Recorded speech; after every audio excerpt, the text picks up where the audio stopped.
Le bureau du vérificateur général poursuit sa mission d'évaluation des politiques publiques à travers un contrôle de performance et de qualité des services et organismes publics, entre autres. Le vérificateur général du Mali, M. Sambal Hamdou Babi, a adressé le 4 juillet 2019 son rapport annuel 2018 à son Excellence Ibrahim Boubacar Keïta, chef de l'État malien. Ce rapport, présenté au président Keïta, fait la synthèse des observations, analyses, critiques et suggestions formulées par le vérificateur général au titre de l'exercice annuel de 2018. Il porte la singularité d'être le premier rapport annuel du mandat du nouveau vérificateur général qui a pris fonction en avril 2018. Selon le vérificateur général, les vérifications effectuées au titre de l'année 2018 ont révélé des faiblesses qui offrent, entre autres, une double lecture de la gestion des services publics concernés. D'abord, elles illustrent l'important décalage entre les pratiques et les textes juridiques et procédures. Ensuite, ces faiblesses appellent à la mise en place d'un dispositif approprié de contrôle interne permettant de circonscrire les risques et d'offrir les meilleures possibilités pour que les objectifs des politiques publiques soient atteints.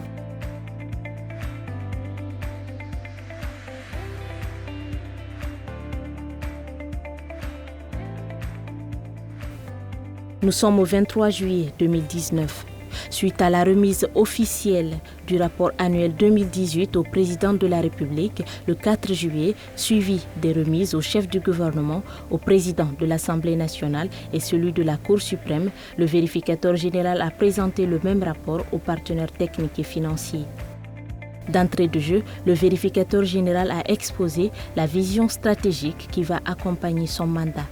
Une vision qui est à l'origine des innovations contenues dans le rapport annuel 2018. Il a ensuite présenté aux partenaires techniques et financiers les faits saillants des 10 missions de vérification alimentant le dit rapport. Madame Soukina Khan, directrice des opérations de la Banque mondiale pour la Guinée, le Mali, le Niger et le Tchad, chef de file des PTF, a marqué sa satisfaction avant de féliciter et remercier le vérificateur général pour cette initiative heureuse qui aura contribué à une bonne compréhension du contenu du rapport annuel 2018.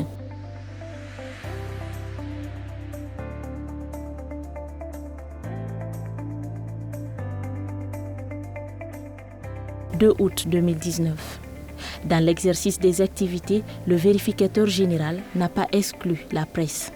Avec les professionnels de l'information et de la communication, il a passé en revue sa nouvelle vision stratégique ainsi que les innovations et choix stratégiques ayant contribué à la réalisation du rapport annuel 2018. Au plan des innovations, il a poursuivi que le bureau du vérificateur général est sorti de la classification, catégorisation et qualification des faits en fraude et en mauvaise gestion, notamment pour ne pas empiéter sur les prérogatives des structures d'investigation.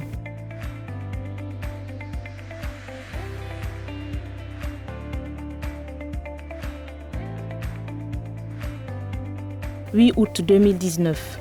Dans le cadre de la rénovation du siège du bureau du vérificateur général, le chef du gouvernement malien a rendu une visite de courtoisie au premier responsable de l'institution. La dite rénovation a été financée à hauteur de 131 481 276 francs CFA par l'exécutif.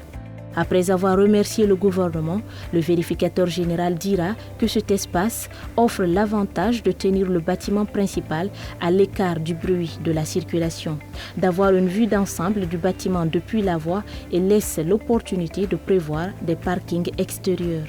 Ces efforts consentis par le gouvernement en témoignent de l'intérêt que les plus hautes autorités accordent au bon fonctionnement du bureau du vérificateur général.